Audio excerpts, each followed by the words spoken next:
안녕하세요. 핑크팬더 이재범입니다. 오늘은 국토 정책 브리프, 신도권 신도시 정책 평가와 발전 방향에 대해서 함께 보도록 하겠습니다.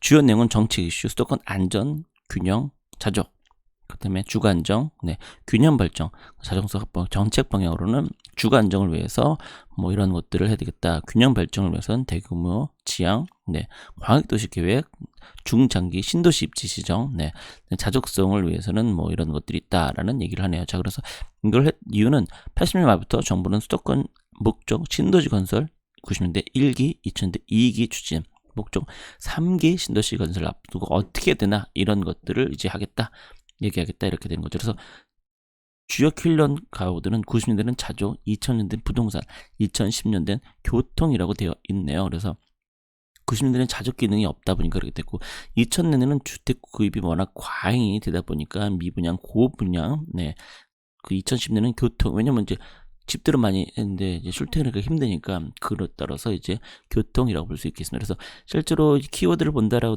하면 90년에서 99년까지는 분당, 건설, 수도권이 좀 많이 그런 다음에 일산, 평천 뭐 이 정도고요.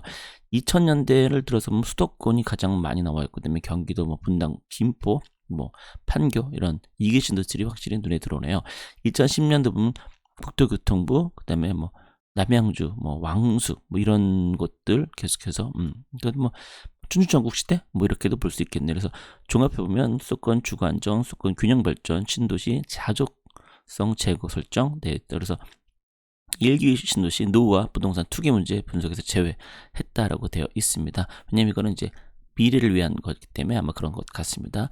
이렇게 보시면 수도권 주거 안정, 균형 발전, 자족성 요걸 통해서 이거를 좀 하겠다라고. 근데 수도권 신도시 건설과 서울 아파트 가격을 보시면 신도시 계획 발표한다면 더 올랐습니다. 그런다면 신도시 입주를 했을 때는 가격이 안정화되다가 그다음에 다시 가격이 쭉 올라와서 이기 신도시 발표하고 나선 떨어지고 실제로 입주를 했을 때는 이렇게 됐다. 그리고 현재 3기 신도시 계획 발표라고 하면은 이렇게 현재 되어 있습니다. 뭐 전체적으로 이런 거를 본다라고 하면은 그 전년 말 대비 가격 변화율은 갈수록 좀 하향 추세네요. 그러니까 아니 이게 말이 되라고 생각하겠지만 과거에는 그만큼 이제 가격이 낮다 보니까 그런 거였고요.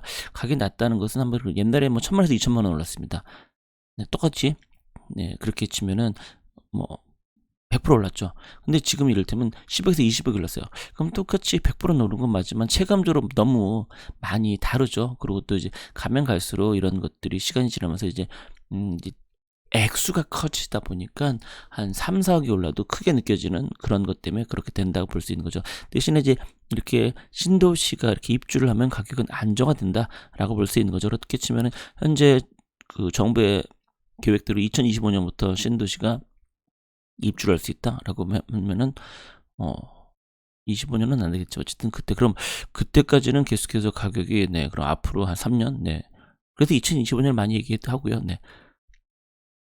1기 신도시 재고주택 주택보급률, 2기 신도시 도시개발사 동시다발 주택보급률 꾸준히 증가. 그래서 도시건설에 따른 아파트 가격 변화 있다라고 보시면 1기 신도시에 따라서 이렇게 쭉 있다가 잠잠했다가 이렇게 됐다. 2기 신도시는 이렇게 됐다는 것을 우리가 볼 수 있습니다. 그만큼 이제 공급을 많이 하면 가격이 안정화된다는 것을 이렇게 나오는데 정부에서 이거 발표하는 자료인데 왜 정부는 이런 것을 굳이 외면을 하느냐라는 생각도 드네요.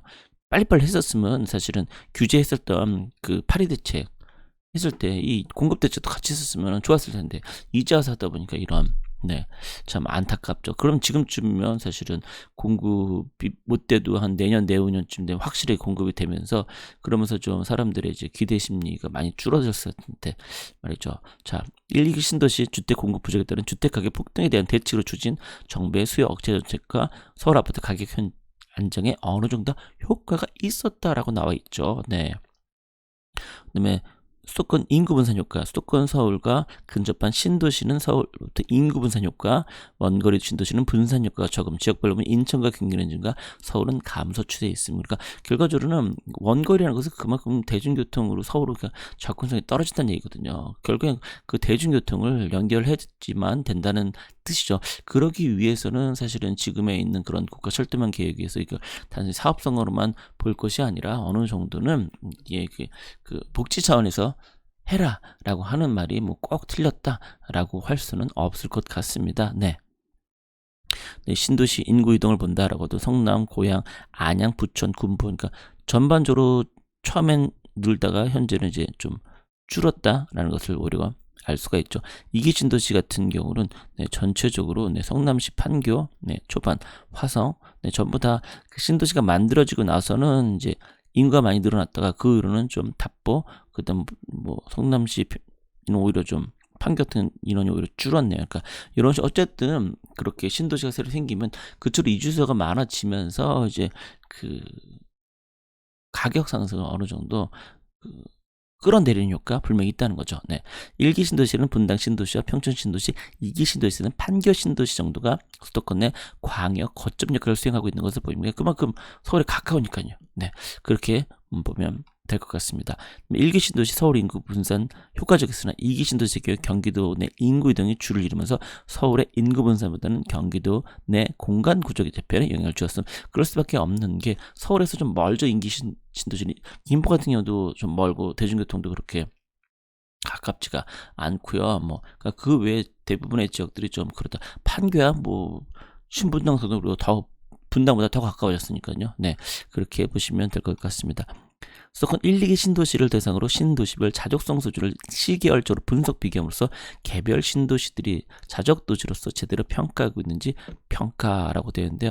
전체적으로 뭐 2기 신도시 아직 개발이 완료되지 추이 분석은 어렵다라고 되어 있네요.